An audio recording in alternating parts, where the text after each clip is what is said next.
Good morning, dear colleagues, ladies and gentlemen. It's a pleasure and an honor for me to welcome you to the symposium Cancer and Immunity, which is jointly organized by our colleagues Alain Fischer, holder of the chair of experimental medicine, and Hugues de Thé, holder of the chair of cellular and molecular oncology. So this two-day conference will bring together the world-leading specialists in the relation between the immune system and cancer. This is an emerging medical specialty, immuno-oncology, which is at the junction between oncology, immunology, and medicine, and which is characterized by the multidisciplinary approach that is one of the pillars of the Collège de France. I don't know if everybody knows the Collège de France, so I will do a little advertising about the Collège de France. With some hints also of medicine, founded in 1530 in Paris by François I, the Collège de France perpetuates the humanist spirit of the Renaissance, progress of letters, science, and arts, is encouraged in order to share the fruits of erudition and emancipation. The first royal lecturers taught not medicine, but Greek, mathematics, and Hebrew, disciplines that were absent from the neighboring Sorbonne. So we have a long and complicated history with the Sorbonne. Now they are friends, but still we have our own identity. As for research and teaching in medicine, let us remember that the first readers in medicine were also the king's personal physicians. Allow me to name Jean Astruc in the 17th century, who was not only a physician, he made Chinese medicine known in Europe, but also a biblical scholar and the founder of the diachronic analysis of the Bible. So it's impossible to name all the professors of medicine who taught at the Collège de France, of course. At the risk of forgetting some great figures, I would nevertheless like to mention some names: René Laennec, Claude Bernard, Charles Nicolle, Jean de Thé.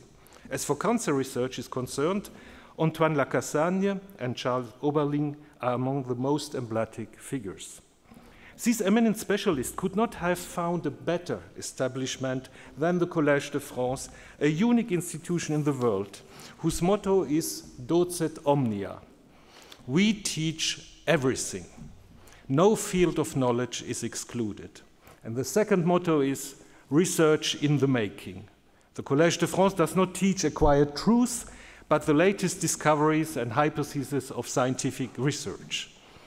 Fundamental research, the most free and daring of all, the dissemination of this research to all, and the contribution to the influence of culture and the progress of the mind are indeed the essential missions of the Collège de France, which offers its teaching free of charge and open to all, to everybody.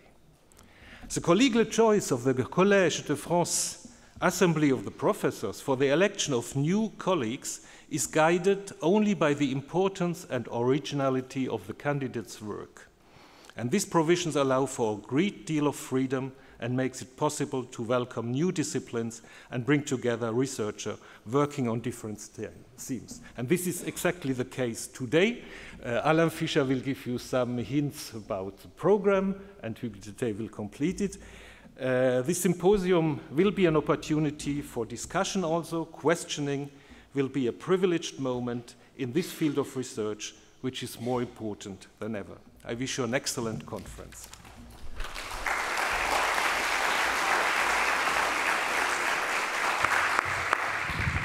Thank you, Thomas Römer, for those who might not know him, for this very kind introduction, and I think to place us in the spirit of this Collège de France, which opens such opportunities. I have to say that more than 3 years ago, we had discussions with Hugues de Thé, so my co-chairman, to say maybe it is time to think about having a meeting gathering the best scientists in the world, if possible, to discuss something that was in between our fields of research, oncology and immunology, so there was a gap between us. So today we would like, or we thought already 3 years ago, to try to fill the gap, having a meeting on the immune system and cancer, considering the key advances that occurred over the years. So we were very naive or optimistic, I don't know, and we thought that we might have this meeting in May 2020. Of course, you know that in May 2020, it was a period of the lockdown, so we had to cancel it. And so we say, okay, no problem, we'll do it in 2021, May 2021. Next, same story, so now we are in May 2022.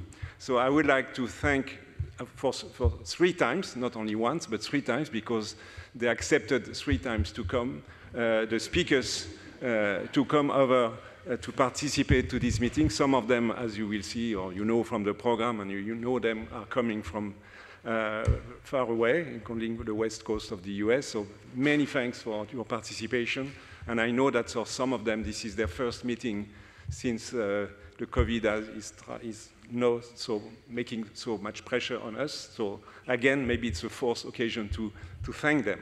So we are all expecting these tremendous talks and have discussions with the speakers. So don't hesitate to ask questions. As Thomas said, this is also the purpose of such a meeting.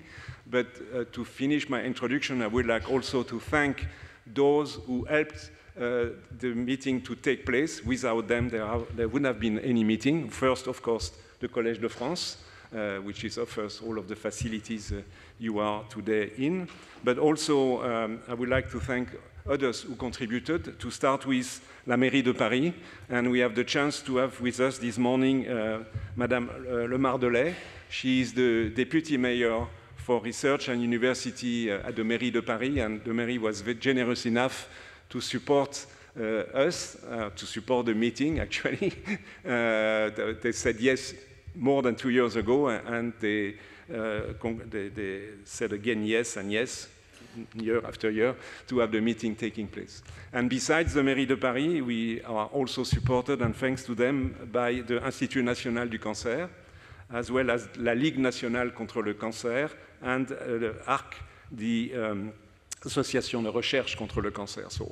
So these are 2 charities for the non-French people here, plus the Institut National du Cancer, which is a public institution that is organizing both research and care against cancer. So thanks to them, because without them, we would have no meeting today. So I will stop there, and I think we have to go to science, which is the most important part of the meeting. And without further ado, I will ask the first speaker, who is Philippe Bousseau. I guess most of you know Philippe. Philippe is an immunologist at Pasteur Institute. He's actually the head of the Department of Immunology of the Pasteur Institute. And his research over the years has focused on analyzing how the immune system works in vivo. So by developing quite elegant, I would say, ways of looking by microscopy to the immune system at work in vivo, he has deciphered several mechanisms of physiological responses to infection, as well as phenomena like graft rejection. And obviously, in the context of this meeting, he has been interested to look at immune responses against tumor cells in vivo. And so the title of his talk is Mechanism of Tumor Immunosurveillance and Immunotherapy Analyzed at the single cell level.